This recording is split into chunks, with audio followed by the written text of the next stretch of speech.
NBC 10 is on top of breaking news from overnight.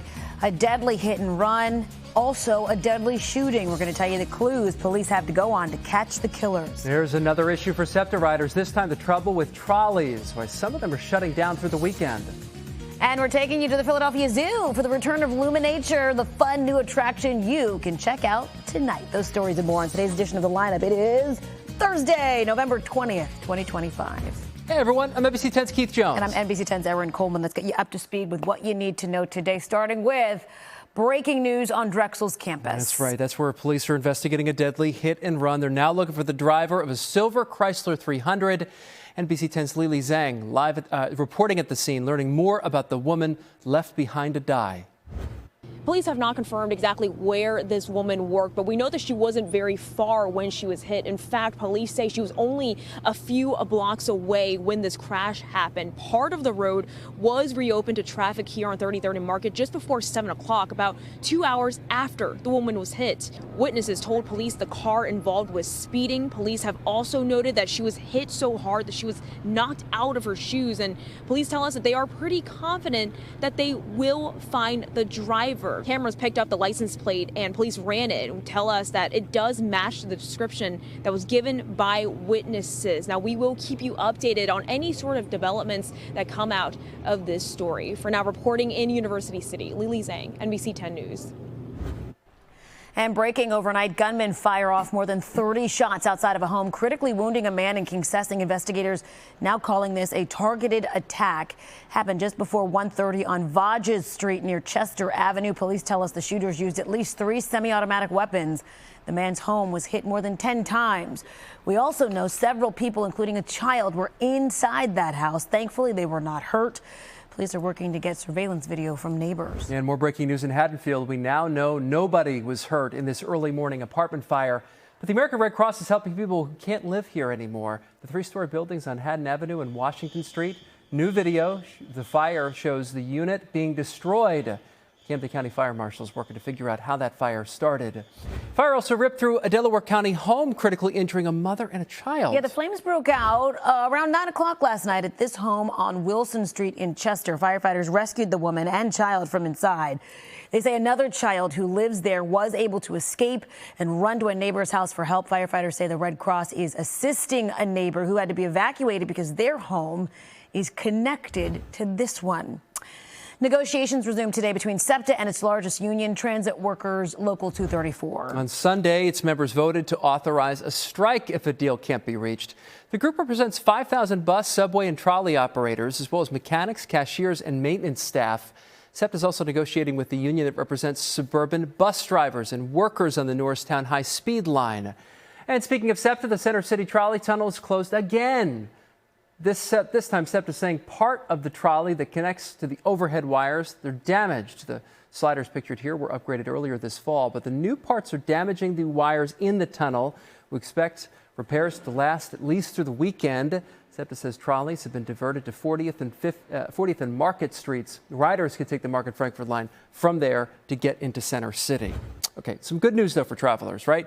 At the airport, at least, just in time for the Thanksgiving rush. Philadelphia International Airport is reopening 2 TSA checkpoints today now that the government shutdown is over. The airport closed Terminal A West and Terminal F 2 weeks ago at the request of the TSA.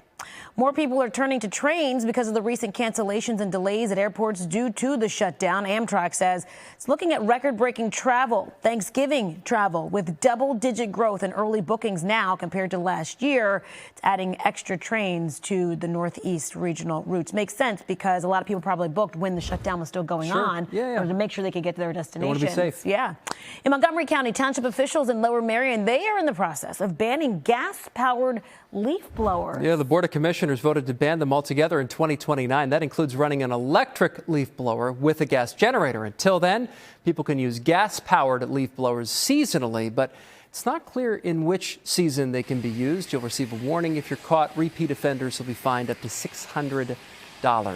There we go, a gas-powered one right there. But they've got battery-powered ones, so just usually not as good as the gas-powered. Yeah. You know, and I thought this was more about noise. No, it's about emissions, I guess. Yeah. But it'd be tough based on noise alone. You can't really tell these days between gas and... Between the two? Right, unless you're going to hear the actual, turning it on. It's not part of my duty, so I know nothing about. That's right. I have nothing to contribute to the leaf blowing conversation. Sorry. Hey, the Flyers take it on the Blues tonight in South Philly. You know about the hockey. I do know about hockey. It's the team's annual Hockey Fights Cancer game. The Flyers, they do this every season as part of the NHL's fight against cancer. Check out the masks that they'll be wearing. The Flyers goalie is going to be wearing these tonight. They were designed with the help of 11-year-old Braden and 8-year-old Aiden as a tribute to families impacted by cancer.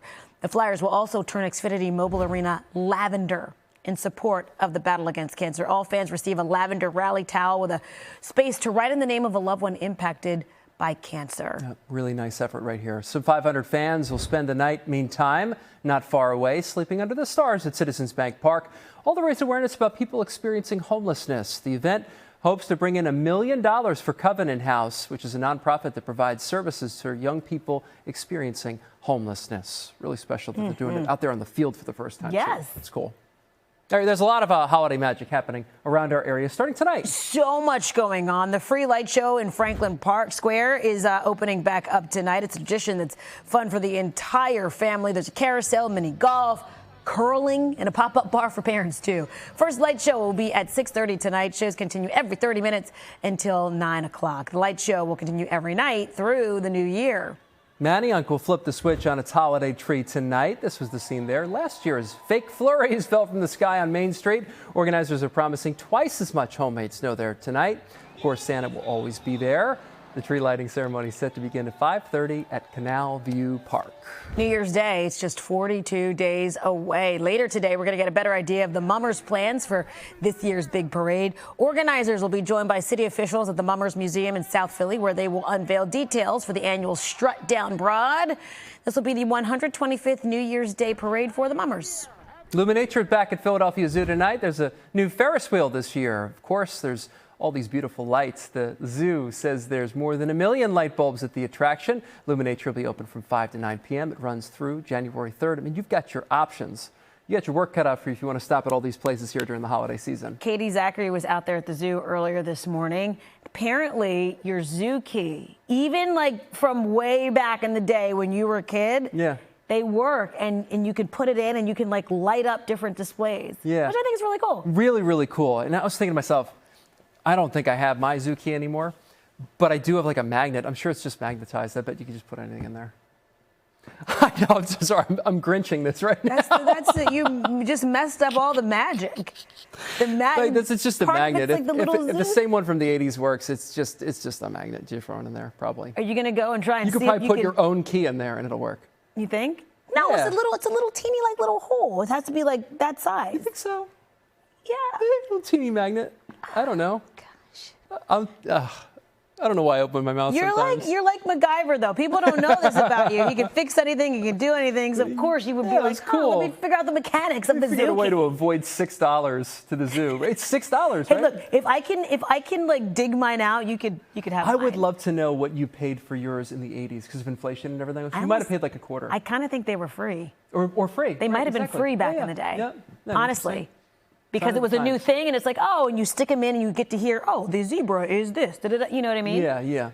But support the Philadelphia Zoo. They do wonderful things for Hey, look, LumiNature's great, and the Ferris wheel is new this year. That's right. That was really cool. You get high above the city, and you could see really nice views of Center City, Philadelphia. That's right. Enjoy it. All right, that does it for today's edition and our commentary here on the lineup. For Erin Coleman, I'm Keith Jones. You can get NBC 10 News updates right here on the NBC 10 app and catch us weekday mornings from 5 to 7 a.m. Have a great day. We'll see you.